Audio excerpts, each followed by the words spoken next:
Good morning, Sangha, and happy Father's Day. Deep bows.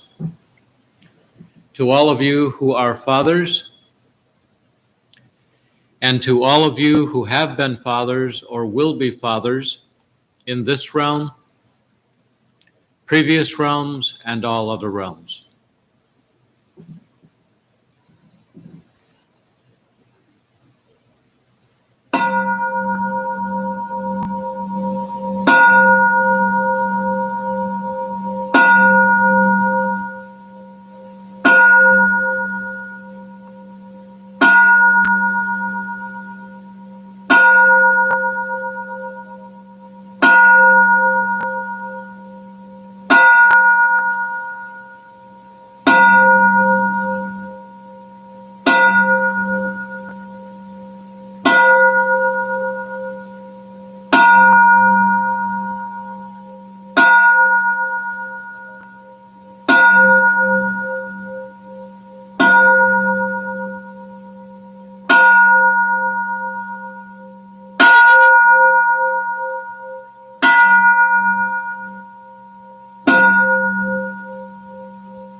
We will begin today by reciting the Three Refuges.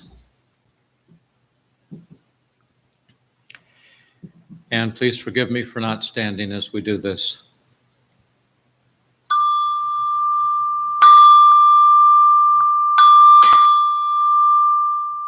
I go for refuge to Buddha, my deeply awakened mind, the living source of understanding and compassion, which must be cultivated to be known fully.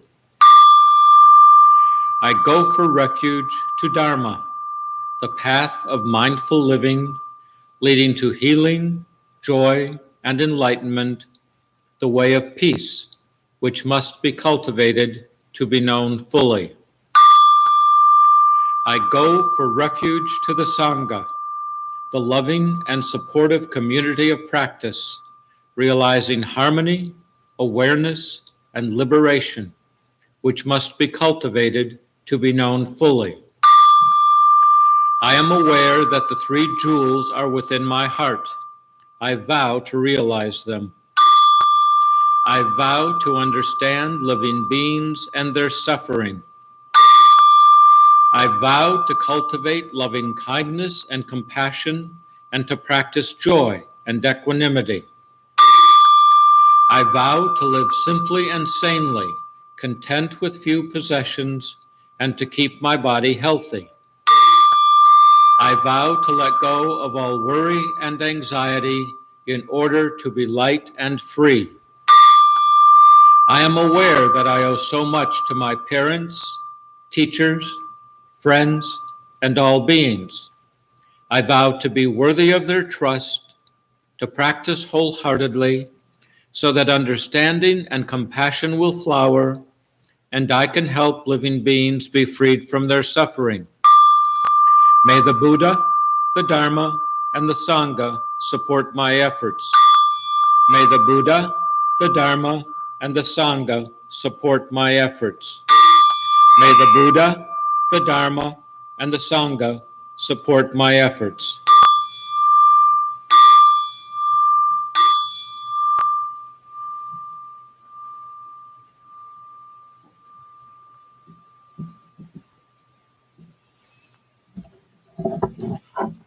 Now, for those of you who are following along, on the very next page is the Heart Sutra, and we will repeat the title at the beginning and the end of the sutra.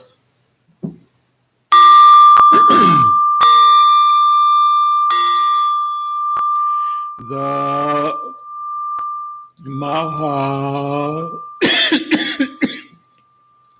Prajna Paramita Hridaya Sutra.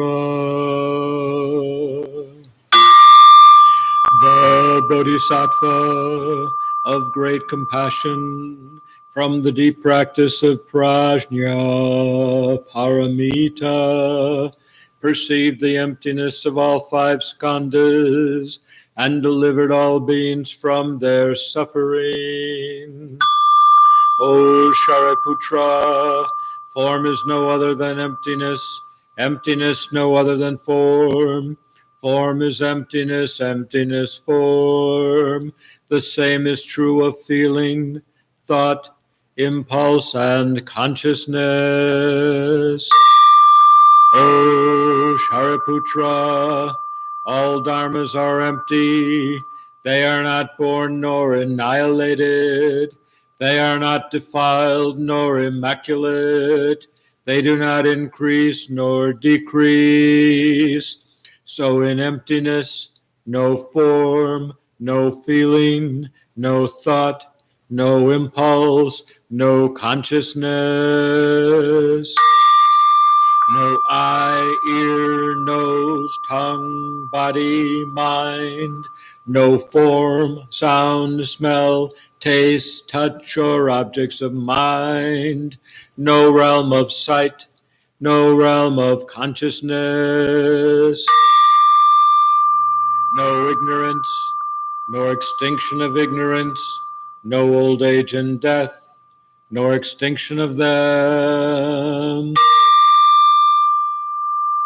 No suffering, no cause of suffering, no cease from suffering, no path to lead out of suffering, no knowledge, no attainment, no realization, for there is nothing to attain. The Bodhisattva holds on to nothing but Prajna Paramita. Therefore, the mind is clear of any delusive hindrance. Without hindrance, there is no fear. Away from all perverted views, one reaches final nirvana. All Buddhas of past, present, and future, through faith in Prajna Paramita, attain to the highest perfect enlightenment. Know then the Prajna Paramita is the great Dharani, the radiant peerless mantram, the utmost supreme mantram, which is capable of allaying all pain. This is true beyond all doubt. Proclaim now the highest wisdom, the Prajna Paramita. Gate, gate, paragate, parasamgate, bodhisvaha. Gate, gate, paragate, parasamgate, bodhisvaha. Gate, gate, paragate, parasamgate, bodhisvaha. The Maha Prajna Paramita Hridaya Sutra.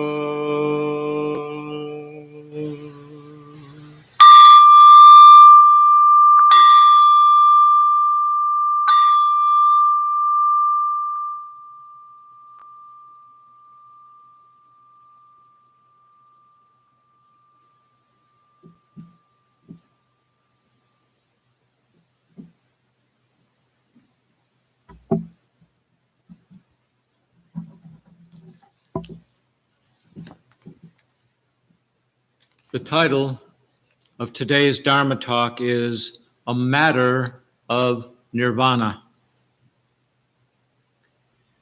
Nirvana is both a simple concept and a difficult one to understand, much less achieve in any realm.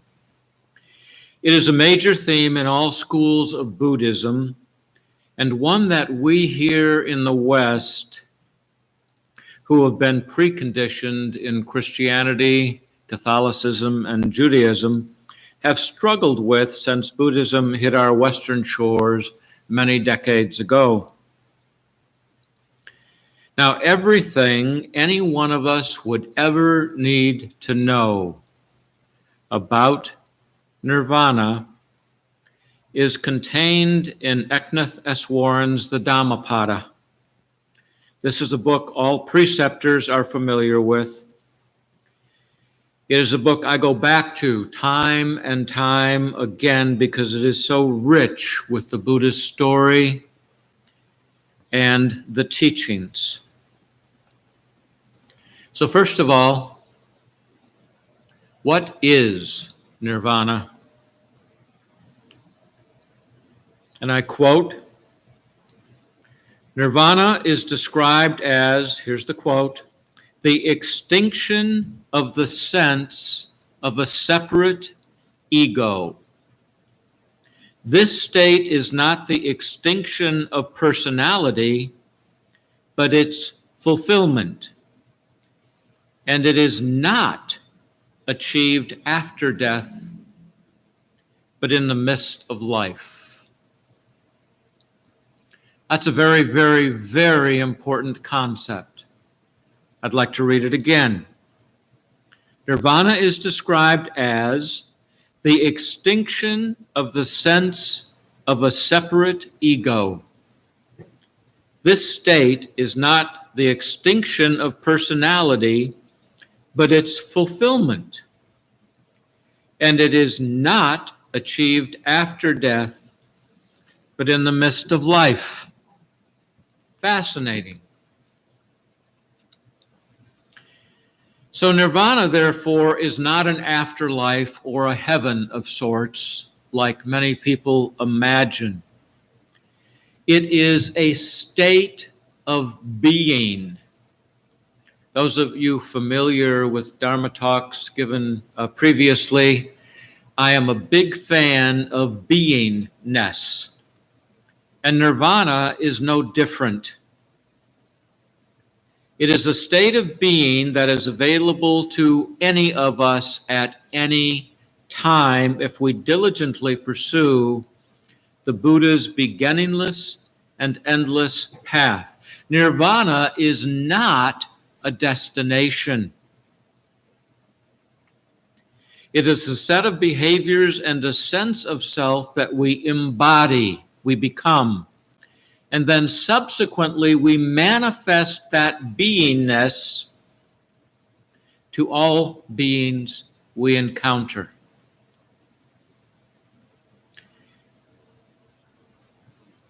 Now, we find the first references of the Buddha's encounter with Nirvana when he was meditating under the Bodhi tree and was being tempted by Mara and his legions of armies.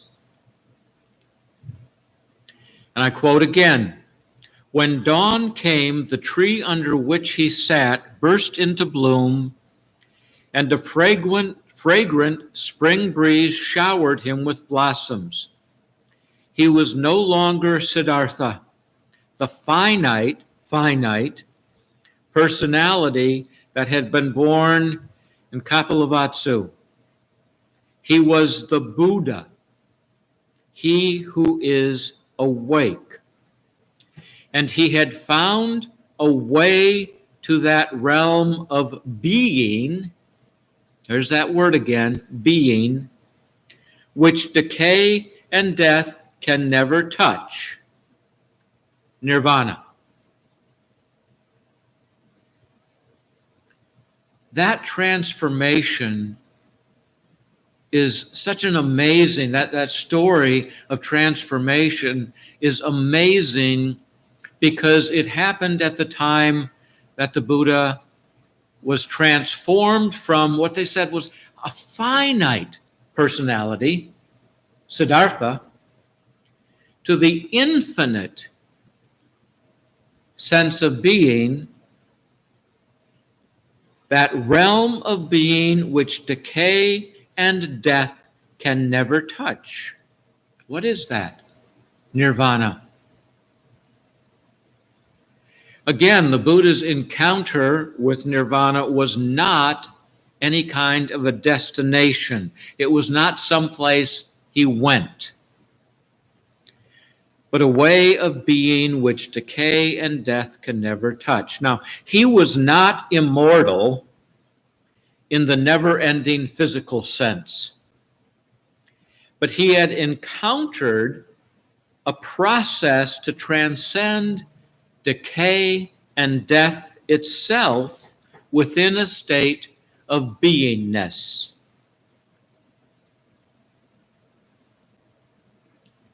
And this state of being manifested itself to everyone by the radiance that surrounded the Buddha. Here's another quote. As the scriptures of Moses and Jesus, we can imagine how the Buddha must have shone that bright spring morning in the Himalayan foothills. Dazzled by the radiance of his personality, it is said people gathered about him and asked, "Are you a god?" No. "Are you an angel then?" No. "What are you then?" The Buddha smiled and answered simply, "I am awake." The literal meaning of the word Buddha, from the Sanskrit root bud, to wake up.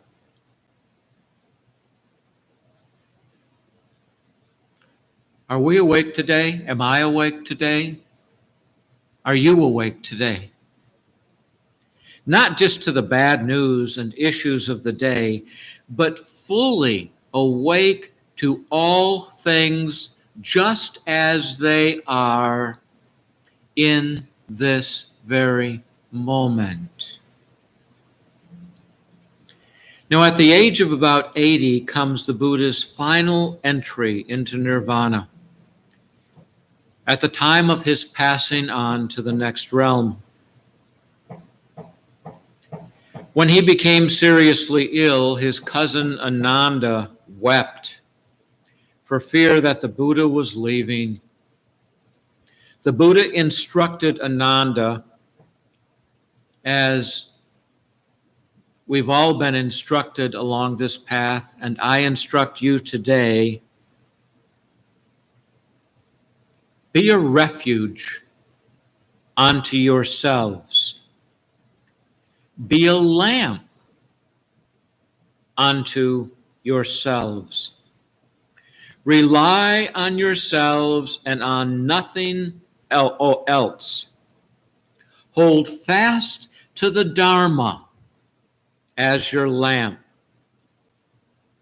Hold fast to the Dharma as your refuge, and you shall surely reach nirvana, the highest good, the highest goal, if that is your deepest desire.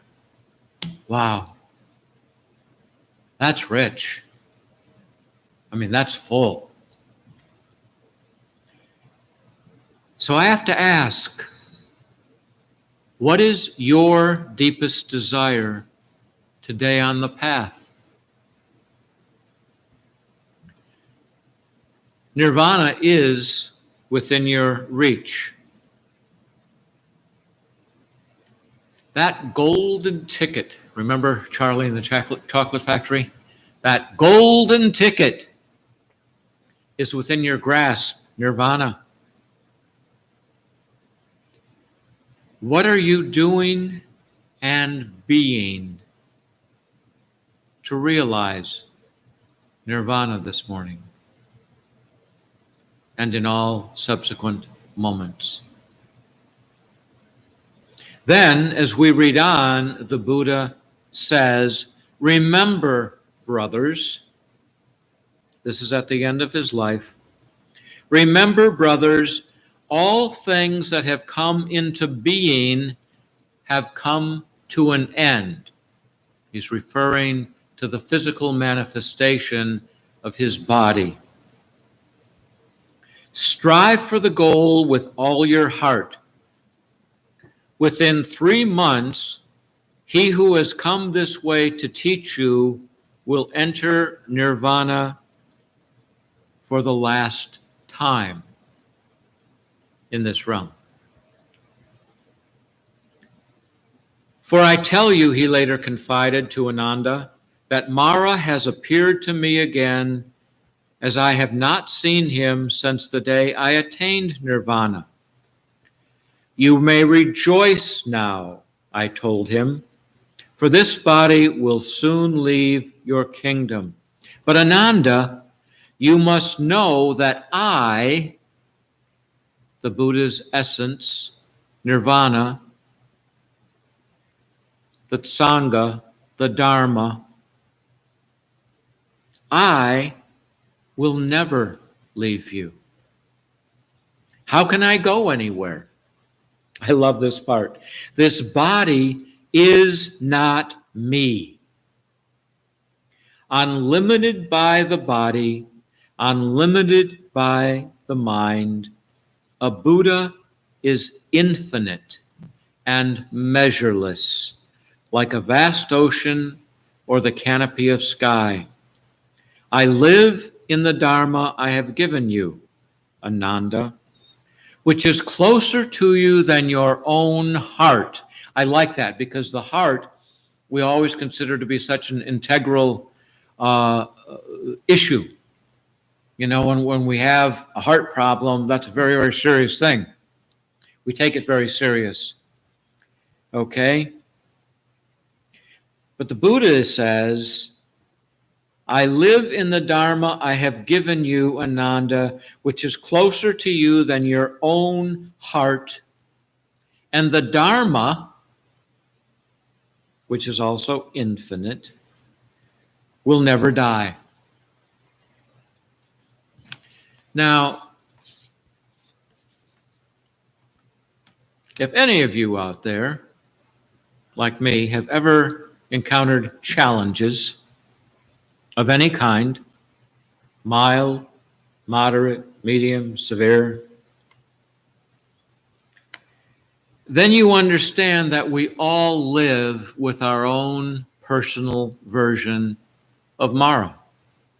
It's inescapable. It's the first of the Four Noble Truths. Life is suffering. What is our version of Mara? It could be anything. It could be doubt.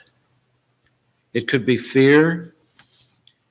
It could be the three poisons, ignorance, greed, and anger.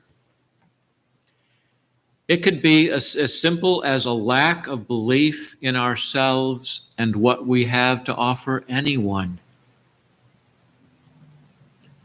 I lived with that doubt for so many years. What do I have to offer? I'm nobody. Now, in the sense of ego and personality, that's a true statement. I'm nobody. I'm nothing special. As a Buddhist, I'm nothing special. As a follower of the path, there's nothing special about me. Master Dogen teaches that the path to enlightenment requires three things: great faith, great doubt, and great determination.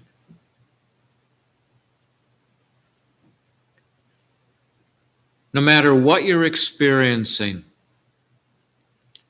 the Buddha has given us a path that can make us into something as individuals, can allow us to experience the beingness of nirvana. He has given us a path that leads out of the darkness and into the light. He describes this in his teachings on joy. I'd like to read those to you. For those of you who are familiar with the Dhammapada, it comes in section 15, joy. I know I should have brought my reading glasses today. Let us live in joy, never hating those who hate us. Let us live in freedom, without hatred, even among those who hate. Let us live in joy, never falling sick like those who are sick. Let us live in freedom, without disease, even among those who are ill. Let us live in joy, never attached among those who are selfishly attached. Let us live in freedom, even among those who are bound by selfish attachments. Let us live in joy, never hoarding things among those who hoard. Let us live in growing joy like right gods.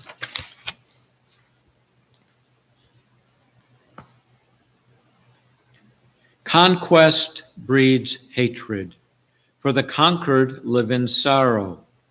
Let us be neither conqueror nor conquered, and live in peace and joy. There is no fire like lust, no sickness like hatred, no sorrow like separateness, no joy like peace. No disease is worse than greed, no suffering worse than selfish passion. Know this and seek nirvana as the highest joy. Health is the best gift, contentment the best wealth, trust the best kinsman, nirvana the greatest joy. Drink the nectar of the Dharma in the depths of meditation and become free from fear and sin. It is good to meet the wise, even better to live with them, but avoid the company of immature if you want joy. Keeping company with the immature is like going on a long journey with an enemy. The company of the wise is joyful, like reunion with one's family. Most families. Therefore, live among the wise who are understanding, patient, responsible, and noble. Keep their company as the moon moves among the stars. That's a very powerful section. And it again instructs us fully, right in that one section, about how to truly achieve nirvana.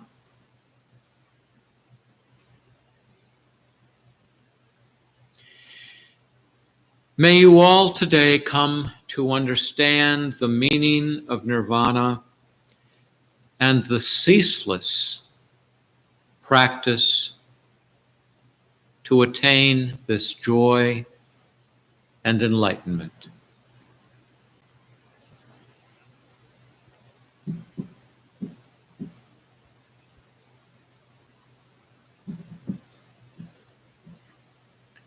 Thank you for being here today with us. We will now move into the virtual tea. We will not have meditation today, but I do hope you spend some time in meditation and about the beingness of nirvana. Thank you.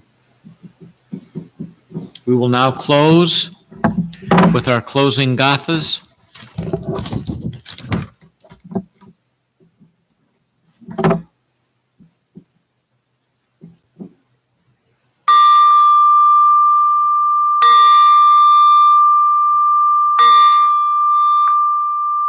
For all unskillful action ever committed by me since of old on account of my beginningless greed, anger, and ignorance, born of my body, mouth, and thoughts, now I atone for them all.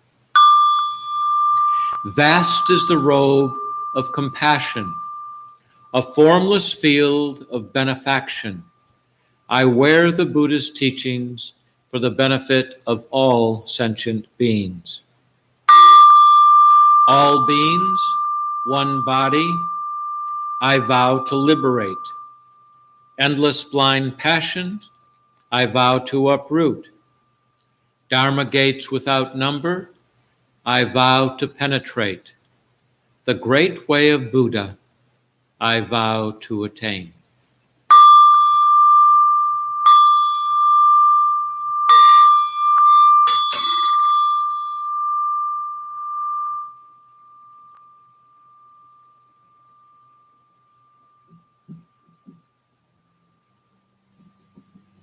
Everyone have a good day.